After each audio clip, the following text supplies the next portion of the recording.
La minería y la extracción de materiales para la construcción sin tomar en consideración medidas de mitigación ocasionan un fuerte cambio en el paisaje natural, degradando a su vez valiosos ecosistemas.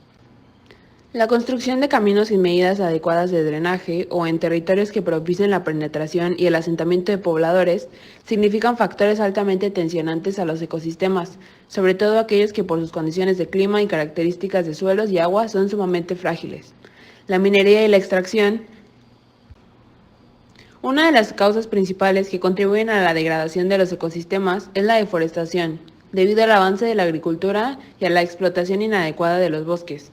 Más tierra está siendo deforestada para la agricultura y ganadería comercial, debido a la sobreexplotación de los bosques para madera y electricidad. Otro problema son las quemas no controladas que se dan bien sea para preparar el terreno para actividades agrícolas o para eliminar el bosque para el desarrollo ganadero. Mediante esta práctica se elimina la cubierta orgánica del suelo, haciéndolo más susceptible a la erosión tanto eólica como hídrica. También está el caso de las quemas accidentales o naturales que afectan áreas de bosque natural.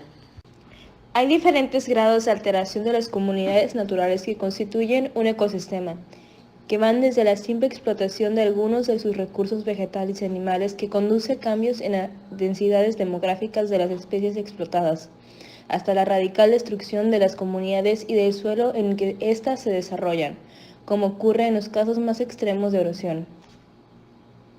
La pirámide trófica que caracteriza un ecosistema puede ser muy fácilmente alterada o modificada sin que a primera vista se aprecie un daño sobre la comunidad viviente, pero a la larga los efectos pueden aparecer y modificar la estructura de las comunidades. Un ejemplo muy citado del anterior es el caso del bosque de encinos, en el que existe una población de ardillas que utiliza una parte de las bellotas, semillas producidas por los encinos, en su alimentación. Y existe también una población de halcones que utiliza las ardillas como fuente principal de alimento. Supongamos que la cacería de los halcones, cuya posición en la pirámide trófica determina que su número sea relativamente pequeño, causa una fuerte disminución de su número en el bosque. Esto tendrá como consecuencia que las ardillas incrementen el número al disminuir su mortalidad, y esto a su vez causará un incremento en la mortalidad de las semillas de los encinos, y por lo tanto una reducción en la capacidad de regeneración. A la larga, los encinos podrían verse gradualmente sustituidos por otras especies de árboles cuyas semillas no son apetecidas por las ardillas o que las produzcan en mayor número que los encinos originales. De esta manera, la modificación gradual de las comunidades se dio por el simple hecho de alterarse la composición de su pirámide trófica. Esto mismo puede ocurrir dentro de cualquier otro ambiente natural y de hecho está ocurriendo continuamente sin que las personas interesadas en la ecología tengan suficientes elementos para interpretar estos cambios por falta de estudios profundos. De hecho, ya son pocos los lugares en los que no se presente la influencia de algún agente ambiental inducido por el hombre que esté causando una gradual modificación y empobrecimiento de las comunidades naturales. Se le llama uso de suelo al empleo que se le da a un terreno y a su vegetación.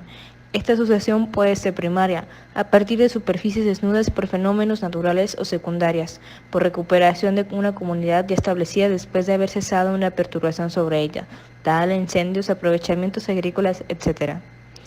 Además de la sucesión como proceso positivo, existen las transformaciones negativas en las cubiertas vegetales, perturbación, deforestación y desertificación, provocadas por el aprovechamiento humano del territorio, el crecimiento de la mancha urbana y el avance de las fronteras agrícolas. Sin embargo, existen también procesos naturales que causan la transformación negativas como huracanes, incendios y otros. La deforestación implica el desmonte intencional de terrenos boscosos para destinarlos a ciertos usos.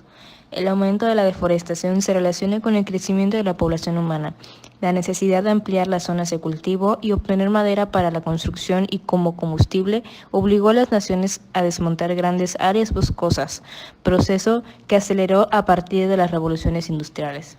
En definitiva, podríamos decir que la deforestación es la utilización y pérdida de los bosques para otros fines como agrícolas, industriales o urbanos. Hoy en día, la tasa de deforestación es muy alta en países en vías de desarrollo, en América Latina, Asia y África, con Brasil e Indonesia a la cabeza. Por su parte, México en 2005 se encontraba en el 12º lugar en tasa de deforestación.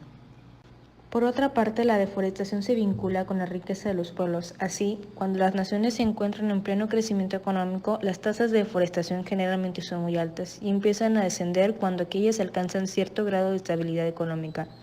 Esto es lo que ha sucedido con la deforestación de bosques templados en Europa, la cual ha disminuido hasta prácticamente detenerse a mediados del siglo XX.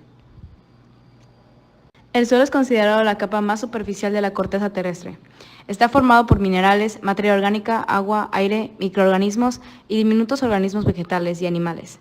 Es el medio donde se desarrolla la vegetación y sobre el que se desarrolla la vida en general. En el suelo es donde vive el ser humano y donde lleva a cabo todas sus actividades.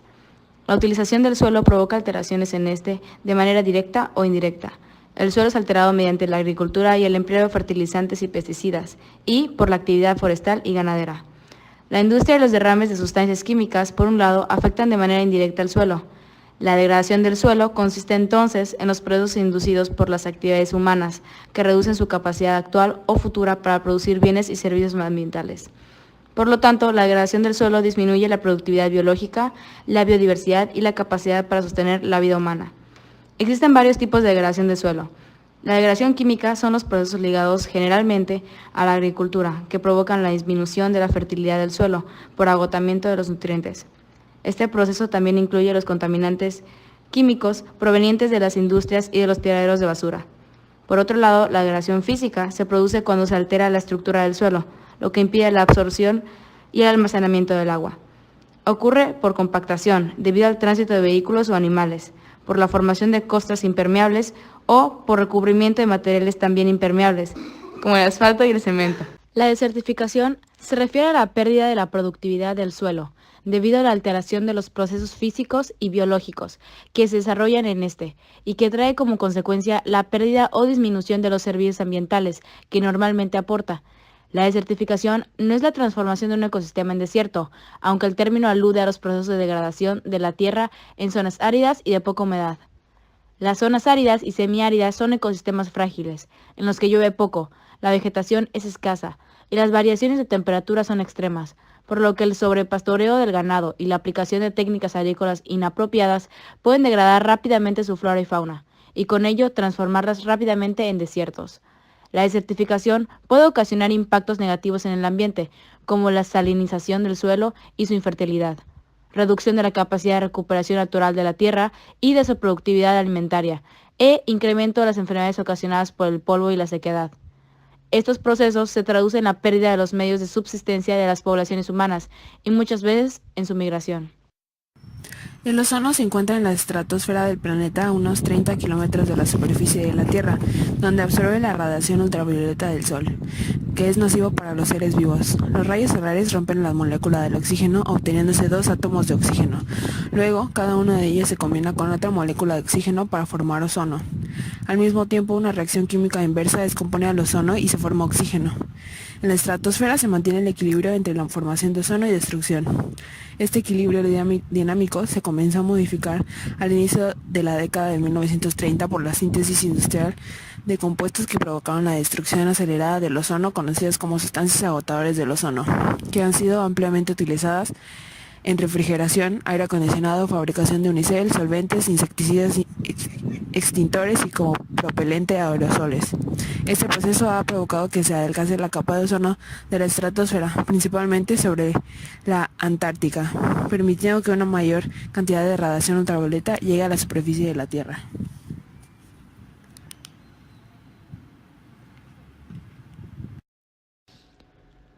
Sobreexplotación de acuíferos. La lluvia es el principal aporte de agua en México. La precipitación es la mayor parte que regresa a la atmósfera debido a la evaporación en mares, lagos y presas. Y por la evapotranspiración de la vegetación, otra parte se escurre y llega a los lagos, presas o al mar. Cuando la extracción de agua supera la capacidad de recarga, se produce la sobreexplotación del acuífero. Los acuíferos sobreexplotados en México se concentran en la zona centro y norte